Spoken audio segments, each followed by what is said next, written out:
Bapak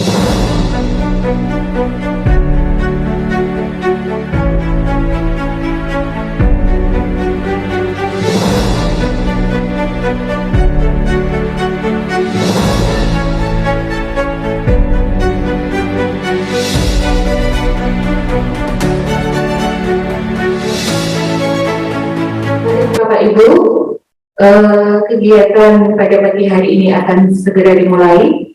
Assalamualaikum warahmatullahi wabarakatuh. Selamat pagi dan salam sejahtera untuk kita semua. Yang kami hormati Ibu Kepala Seksi Pelayanan Kesehatan Primer Dinas Kesehatan Provinsi Jawa Timur, Bapak Ibu narasumber serta Bapak Ibu peserta pertemuan refreshing standar akreditasi klinik tahun 2022. Pertama-tama marilah kita panjatkan puji syukur kehadirat Allah Subhanahu wa Ta'ala atas limpahan rahmat dan juga kesehatan yang diberikan kepada kita semua.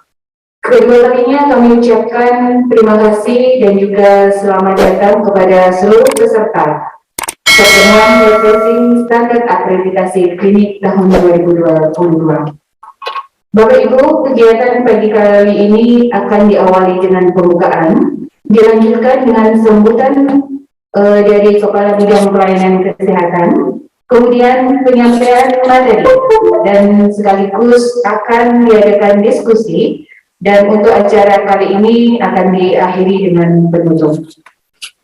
Bapak Ibu, mengawali acara pada pagi hari ini, kegiatan akan dibuka dan juga akan ada pengarahan dari Kepala Bidang Pelayanan Kesehatan. Dalam hal ini akan disampaikan oleh Kepala Seksi Pelayanan Kesehatan Primer kepada Ibu Wahyudi. Waktu dan persilakan. Assalamualaikum warahmatullahi wabarakatuh. Atur nuhun semua yang sudah bergabung di Zoom kita kali ini. Yang terhormat Bapak Ibu semuanya yang tergabung di Zoom kita kali ini, baik dari Dinas Kesehatan Kabupaten Kota maupun dari klinik yang ada di 38 Kabupaten Kota. Mohon izin kami untuk Zoom kali ini kita YouTube-kan sehingga nantinya bisa sama-sama kita bisa mendengarkan ulang lagi arahan apa yang telah disampaikan oleh Kemenkes dalam pertemuan refresh penyelenggaraan klinik kali ini. Memang mohon izin kami memberikan istilah refresh karena kami berharap setelah refresh ini Bapak Ibu yang dari klinik bisa benar-benar fresh untuk segera berlari menyongsong target-target RPJMN yang telah ditetapkan oleh Kemenkes. Yang terhormat juga yang tidak lupa saya haturkan terima kasih kepada Kemenkes, Pak Dr. Sunarto dan Bu Asti. Terima kasih sudah bergabung, Bu Astri yang sudah bergabung di ruangan. Kemudian dari teman-teman BPJS nih yang luar biasa sudah ikut dari awal, nanti dia akan mengawal penyelenggaraan klinik di Jawa Timur. Tak lupa saya sampaikan juga salam dari Bapak Kepala Dinas Kesehatan dan bukan sedianya tadi beliau akan membuka acara ini, tapi ternyata ada acara yang tidak bisa diwakilkan sehingga penyelenggaraan refresh ini diserahkan kepada kami dari pagi sampai akhir. Baik, Bapak Ibu sekalian, rasanya pagi ini akan semakin cerah kalau saya mohon izin untuk bisa menyampaikan beberapa slide, beberapa hal terkait penyelenggaraan klinik yang ada di Jawa Timur. Bismillahirrahmanirrahim. Semoga semua apa yang kita lakukan bisa memberikan manfaat buat kita semuanya dan buat masyarakat pada umumnya. Baik, Pak Gubernur, panitia bisa saya screen. Saya akan menyampaikan beberapa hal sekilas tentang penyelenggaraan klinik di Jawa Timur. Oke, ada 6 outline yang akan saya sampaikan, tapi mohon izin, mungkin saya hanya fokus di 1 dan 2 saja, nanti 3, 4, 5, 6, kalau memang dari Kemenkes dan masih ada waktu kita untuk diskusi, kita akan diskusikan di yang outline 3, 4, 5, 6, tapi kalau misalkan kita tidak ada waktu ini, nanti kita akan diskusikan di lain kesempatan. Selain transformasi layanan primer, Bapak Ibu sekalian semuanya perlu saya sampaikan juga bahwa Kemenkes untuk mencapai RPJMN rencana pembangunan menengah nasional 2020-2024 ini ada 6 pilar transformasi yang didengung-dengungkan oleh Pak Menkes. Nah, di kita kali ini, kita kali ini adalah penguatan di transformasi layanan primer. Transformasi layanan primer ini adalah penguatan promotif dan preventif. Mohon izin Bapak Ibu sekalian, terutama yang di klinik, karena klinik itu ada di FKTP, jadi di FKTP yang ada di Jawa Timur, yang di klinik pun kita ada di penguatan promotif dan preventifnya. Lalu kemudian kalau misalkan transformasi layanan primer ini bisa kita kuatkan, transformasi layanan yang selanjutnya, yang kedua transformasi layanan rujukan, transformasi sistem ketahanan kesehatan, transformasi pembiayaan, transformasi SDM kesehatan, dan transformasi teknologi kesehatan ini semuanya akan berjalan lancar. Jadi memang diawali oleh transformasi layanan primer yang pertama. Beberapa kali Pak Menkes malah menyampaikan bahwa transformasi layanan primer inilah yang paling dekat di hati. Gitu. Ini mengisyaratkan kepada beliau, mengisyaratkan bahwa di transformasi layanan primer ini benar-benar adalah awal dari kesuksesan dari semua transformasi yang ada di Kemenkes yang dicanangkan oleh Kemenkes tentang transformasi layanan primer. Sehingga nanti kita ada di FKTP, berarti penguatan di promotif dan preventif ini kita perlu optimalkan. Saya coba ulas satu saja untuk pilar 1. Jadi transformasi layanan primer ada 3 sasaran strategisnya, yaitu menguatkan promotif dan preventif di FKTP melalui KPM dan pendekatan keluarga. Kemudian terpenuhinya sarana prasarana obat di MHP dan alkes yankes primer, menguatnya tata kelola manajemen pelayanan dan kolaborasi publik swasta dalam mencapai UHC. Kalau kita ngomong UHC, Universal High Coverage, yang akan kita capai insya Allah di tahun 2025 dengan UHC yang bukan lagi 95 tapi sudah 98% kepesertaan dari BPJS. Ini kita ada di fungsi pelayanan kesehatan yang kita kuatkan. Semua orang kepesertaannya sudah meningkat, semua kabupaten kota kepesertaannya sudah mencapai 98%. Kita melaksanakan apa yang sesuai dengan tupoksi kami, Dinas Kesehatan, sektor kesehatan, yaitu penguatan dari pelayanan kesehatannya. Nah, kita awali dari FKTP itu sendiri. Itu yang mungkin jejaring yang akan kita capai di UHC ini. Kemudian capaian pilar 1 ini akan berkontribusi sangat ditentukan oleh kolaborasi dari pemerintah pusat, pemerintah daerah provinsi, dan pemerintah daerah kabupaten kota. Terwujudnya pelayanan kesehatan primer yang komprehensif dan berkualitas, ini outputnya adalah terwujudnya masyarakat yang sehat, produktif, mandiri, dan berkeadilan. Ini coba saya paparkan lagi tentang roadmap yang kita susun, tahapan yang kita susun untuk mencapai goal 2024 itu tercapainya target KTP teragregasi 100% di tahun 2024. Kita coba petakan di 2022 baik rumah sakit, klinik maupun puskesmas, kemudian di 2023 kita akan mencapai 93% sehingga 2024 sudah 100% KTP yang terakreditasi. Nah, tahapan roadmap ini bukan hanya kita lakukan di tingkat nasional atau tingkat provinsi. Kami berharap di tingkat kabupaten pun juga melakukan tahapan roadmap pembangunan pelayanan kesehatan. Sehingga Dinas Kesehatan Kabupaten Kota coba mulai mengkolek, menginventarisir FKTP apa saja yang ada di tempat penjaringan, mulai dari puskesmas atau sektor swasta dan sektor swasta lainnya. Coba dilakukan roadmap sehingga di tahun 2024 benar-benar 100% bisa tercapai. Ini yang kami sangat harapkan di refresh output dari refresh pertemuan refresh kali ini.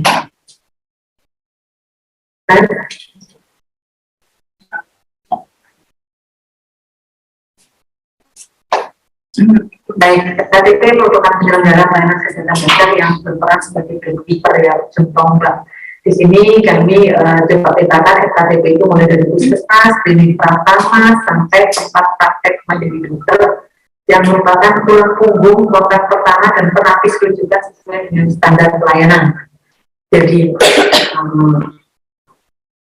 di FKTP inilah kita harus kuatkan sehingga nanti pilar dari transformasi layanan yang kedua, yaitu transformasi layanan pendidikan, akan berjalan dengan yang diharapkan. Ini sedikit saya ulas tentang apa aja sih yang mempengaruhi derajat kesehatan. Kalau kita kaji dari sebuah teori HM, belum ya, teori mana saja sih yang bisa mempengaruhi derajat kesehatan seseorang. Proporsi yang cukup menentukan itu adalah ada di pelayanan kesehatan, menempati 20% ya. Dan pelayanan kesehatan ini bagaimana kita memberikan pelayanan kesehatan untuk masyarakat.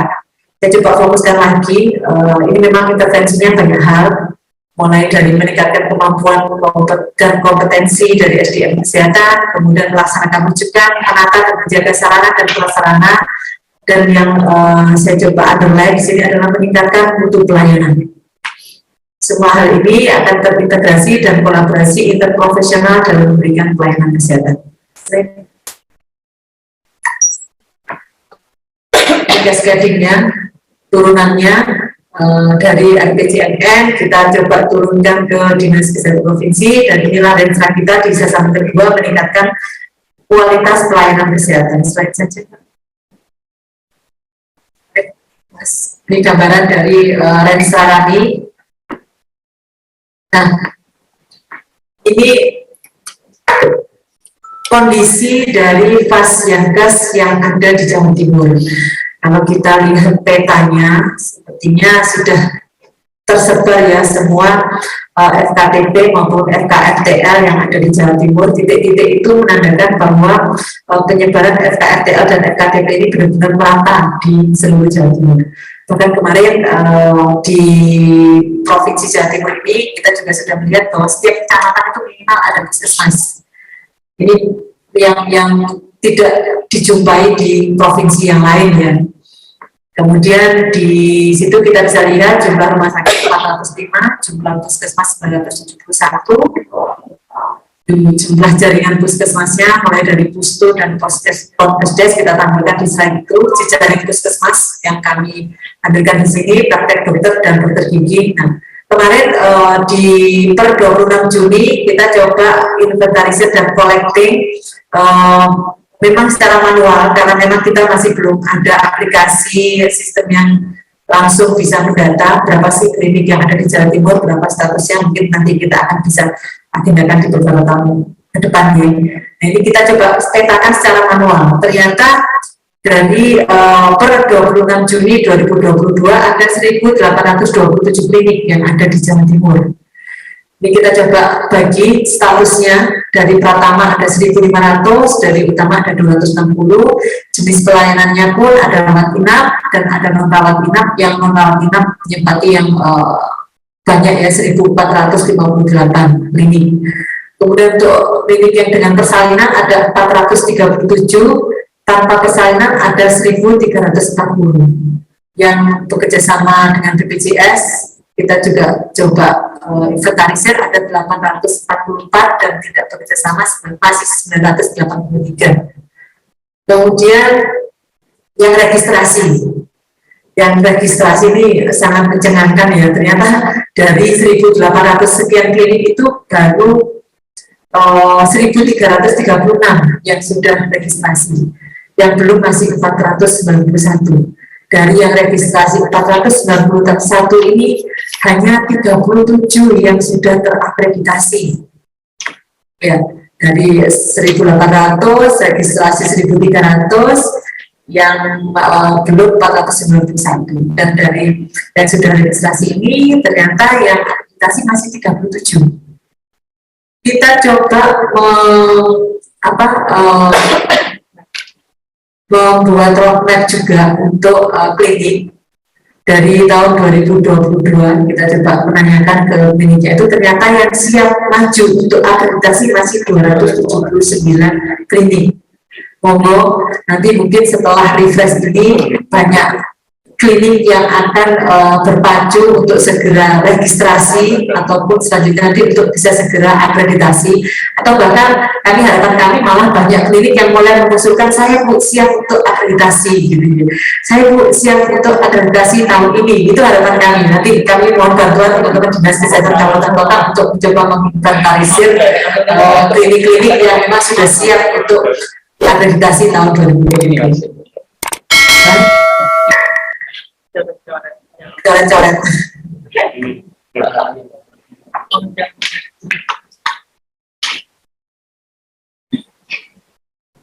Peserta Zoom ini ya, nggak usah coret-coret di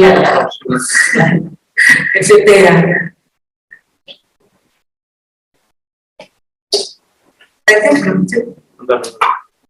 Selanjutnya rekapitulasi registrasi klinik yang tadi sudah kita rangkum, kita coba petakan. Nanti kalau misalkan dari Dinkes Kabupaten Kota menyatakan ada perubahan dari angka-angka yang sudah kita kolek per 26 Juni 2022, bisa segera koordinasi dengan kami ya, dengan Dr. Nafis, sehingga data ini bisa segera kami rekap dan kita selanjutnya akan melakukan roadmap breakdown dari data ini.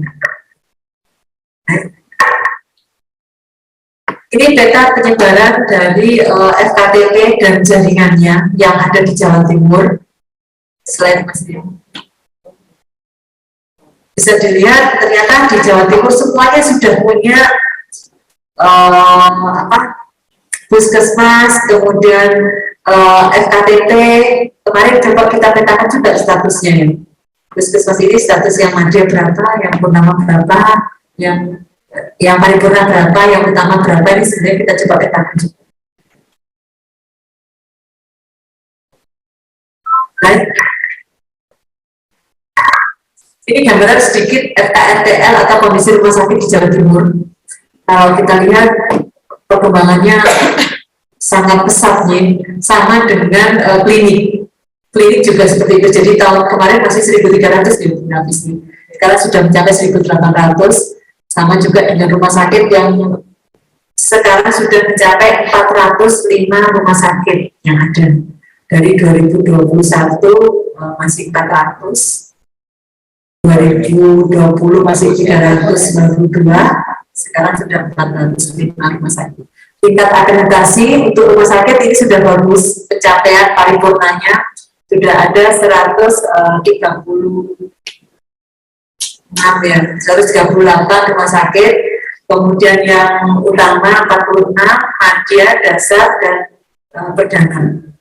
Kepemilikan rumah sakit bisa dilihat di situ juga, ternyata banyak rumah sakit itu yang punya swasta ya, 293 itu kepemilikannya oleh swasta. Klasifikasi rumah sakit, ada rumah sakit khusus dan rumah sakit umum, dan klasifikasi kelas rumah sakit. Klasifikasi kelas rumah sakit ini didominasi oleh kelas C. Ya. Kelas C-nya ada 200, kemudian yang nomor 2, ranking kedua ini kelas D, kemudian yang kelas A ini masih 5 rumah sakit kelas A yang ada di Jawa Timur. Itu termasuk rumah sakit kaki kalian kesini. Tadi FKRTA, sekarang kita coba masuk ke puskesmas. Ternyata puskesmas kita ada 971 dan 963 ini sudah terakreditasi. Dari 963 puskesmas itu paripurnanya masih 45. Jadi kalau rumah sakit tadi ditempati urutan pertama itu paripurna, kalau di puskesmas status akreditasinya yang paling banyak didominasi oleh utama ya. Nah, ini yang akan kami coba dorong. Jadi bagaimana akreditasi itu minimal utama yang dicapai. Tidak ada lagi, mungkin paling tidak kita kurangi lah untuk status madya dan dasarnya. Jadi kalau nanti tahun ini kita mulai berlari untuk mengejar akreditasi, maka target yang akan kita capai itu adalah minimal utama, nanti minimal madya dan dasar. Harapan kami juga klinik juga seperti itu. Jadi target yang dicapai itu minimal utama. Nanti cita-citanya saya maju siap akreditasi dengan predikat paripurna gitu ya. Jadi kayak misalkan cita-citanya paripurna, lorot-lorot itu cuma di utama gitu. Selain baik, saya masuk outline yang kedua tentang terkait ini sebenarnya banyak diatur di Permenkes 14. Jadi kenapa sekilas saya akan coba tambahkan. Sebenarnya aturan-aturan regulasi tentang klinik ini sudah banyak ya. Jadi bukan hanya Permenkes 14 saja yang mengatur, tapi juga diatur oleh PP nomor 5 tahun 2021. Slide.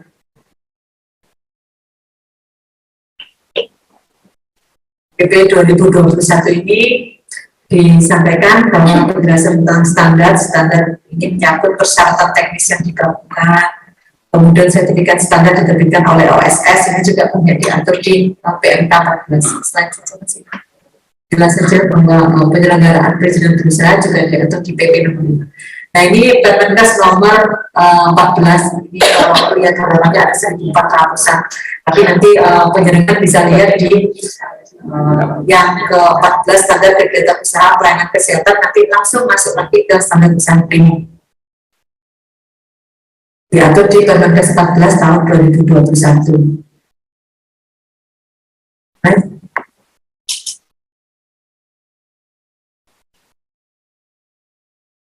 Yang tadi saya matur jadi perizinan klinik sesuai dengan PP nomor 5 dan 2021 dan PMK nomor 9 2014 tentang kliniknya sendiri ya.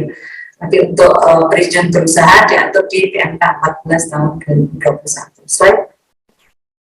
Ini diatur juga di PMK 14 tahun 2021, di mana disampaikan di situ klinik adalah fasilitas yang menyelenggarakan pelayanan kesehatan yang menyediakan pelayanan medik dasar dan atau spesialistik secara komprehensif. Nah, dari penggolongan usaha klinik dibagi menjadi 4 ya kalau kita melihat. Mulai dari kemampuan pelayanannya, kita pecah lagi klinik pratama dan klinik utama. Kalau dilihat dari penyelenggaraan pelayanannya, klinik rawat jalan dan klinik rawat inap. Kalau dilihat dari kepemilikan kliniknya, klinik pemerintah dan klinik swasta. Kalau dilihat dari kepemilikan modalnya, klinik PMDN dan klinik PMR. Kalau kita penjenengan bisa melihat lagi klinik apa yang ada di penjenengan, nanti ini pengaturan perizinannya juga akan berbeda-beda. Di mana untuk klinik PMA atau klinik PMDN ini berbeda-beda. Semuanya diatur di Permenkes 14 tahun 2021. Nah, ini yang harus ada di klinik pratama ataupun klinik utama. Kalau klinik pratama non rawat inap itu bisa tanpa pelayanan farmasi dan tanpa pelayanan laboratorium. Tapi kalau klinik pratama non rawat inap ini dengan pelayanan farmasi dan tanpa pelayanan laboratorium. Jadi ngomong nanti ini bisa dibilang kalau di klinik pratama itu harus ada apanya sih? Kalau klinik pratama rawat inap itu minimal harus dengan pelayanan farmasi dan dengan pelayanan laboratorium. Ini yang harus ada di klinik pratama rawat inap. Beda lagi kalau kita ngomong ke klinik utama non rawat inap dan klinik utama rawat inap. Klinik utama rawat inap yang harus ada adalah dengan pelayanan farmasi dan dengan pelayanan laboratorium.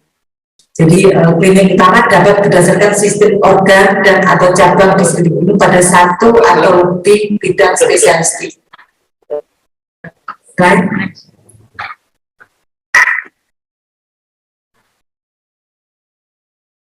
Baik, kita kembali lagi ke yang tadi ini ya, slide mas.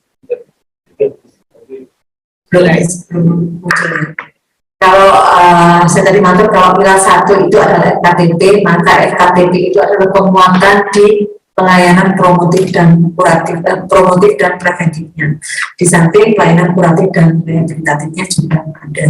Makanya di sini jenis pelayanan klinik ini juga ada KIE pada pasien dan keluarga, konseling medik, deteksi dini dan kegiatan yang mendukung program nasional. Ini ada di pilar 1, itu pilar transformasi dan pria. Selain saja. Ini transformasi dari akreditasi sendiri ya. Kalau kita melihat regulasi-regulasi yang ada, jadi sebelum pandemi kita masih menggunakan surat edaran nomor 455 ya, di mana di situ disampaikan bahwa selama masa pandemi ada penangguhan proses akreditasi dan penangguhan perizinan yang hanya dibuktikan dengan surat pernyataan komitmen. Jadi beberapa LKTP yang sudah terakreditasi tidak ditangguhkan proses akreditasinya, dia hanya cukup menyertakan surat pernyataan komitmen, maka pelaksanaan pelayanan kesehatannya bisa dilanjutkan. Ini per 2020 sampai 2021. Kemudian setelah 2022 per tanggal 18 Februari ada muncul surat edaran 133 tahun 2022 yang mencabut dari surat edaran di 455 tahun 2020. Sehingga berawal dari inilah maka kita semuanya harus kembali lagi ke akreditasi, kembali lagi untuk perbaikan untuk layanan kesehatan di FKTP. Ini yang membuat kita harus berlari untuk menyongsong RPJMN 2024 ya 100% FKTP sudah terakreditasi. Baik.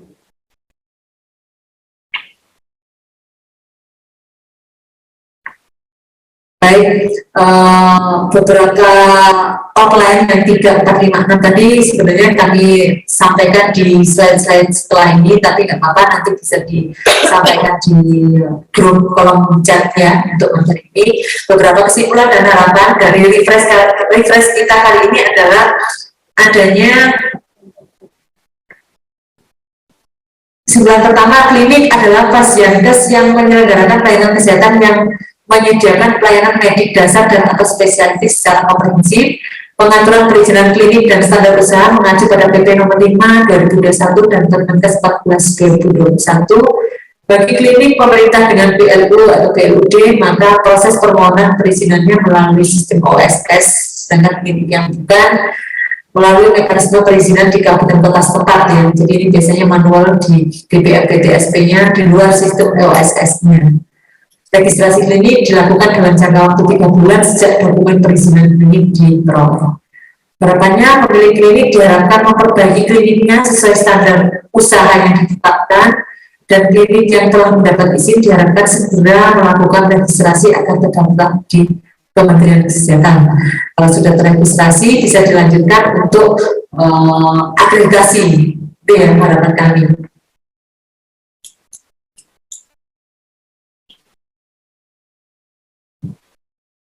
Mungkin ini yang bisa saya sampaikan, nanti bisa dilanjutkan dari Kemenkes, kita akan banyak diskusi di sesi selanjutnya.